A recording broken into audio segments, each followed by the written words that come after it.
The first African-American diplomat, Mr. Ebenezer Bassett, had a remarkable life. If you could just summarize for us his life's accomplishments and what you take away as his most important lesson for young people entering the Foreign Service, really for all young people who seek to enter public life. Well, Ebenezer Bassett's story really is, in some ways, a quintessential American story. His great-grandfather was actually brought over to the colonies at that time. It was before the United States was independent, as a slave. His grandfather won his independence, won his freedom as a slave by fighting in the American Revolution. So early on, you see this family really active and engaged about the independence and forming a new nation. Then his father and he were really local leaders in the community. And his family, the entire Bassett family, was highly interested in education. And so they focused on education. And Bassett himself went on to become the first black alumnus of any university in Connecticut. And this was in 1853, 100 years before desegregation took place across education in the United States. So early on, you see him as a leading educator, activist, and then with an interest in foreign affairs. And so from the beginning of his life, he was really molded and born to be this great leader.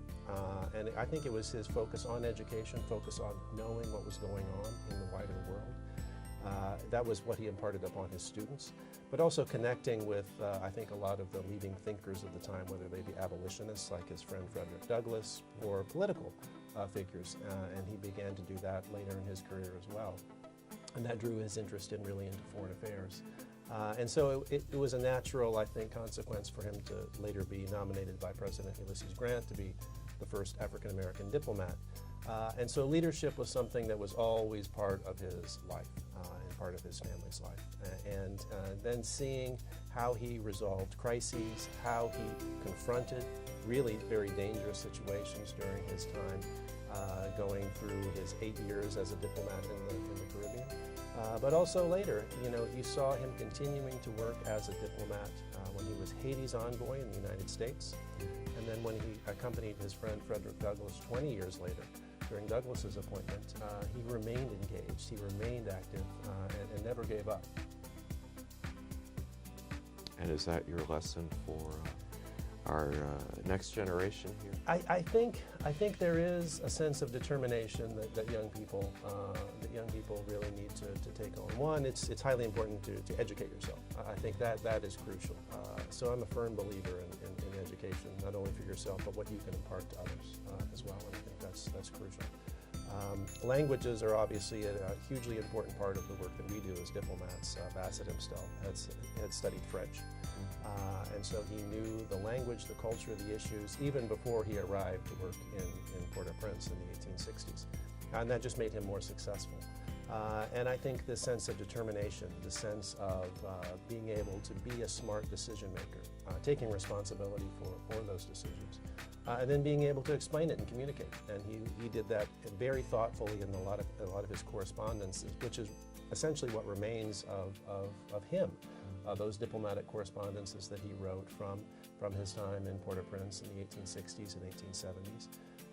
And what you see is a man who is a great writer, an impressive thinker, a man who can explain things that are very complicated in a very succinct way. And 150 years later, we can read that, and it's as though you're living in the moment and seeing it. And so I think ultimately, his courage and his leadership at a very difficult time is what made him a responsible leader then, but also it's somebody we look up to now. And when I think about the Foreign Service now, here he was 150 years ago, first African-American diplomat. And I think today of our diplomatic corps and how diverse it really is, as it should be. Our diplomatic corps really should represent the United States, the gender, ethnic, racial makeup that is our diverse country. And we are literally the face of the United States. So I'm proud to be a part of that and to see a much more diverse Foreign Service than we had 150 years ago. But it's really thanks to Bassett's leadership and what he did to break the mold. Okay, Christopher Teal, thank you very much. Thank you, I appreciate it.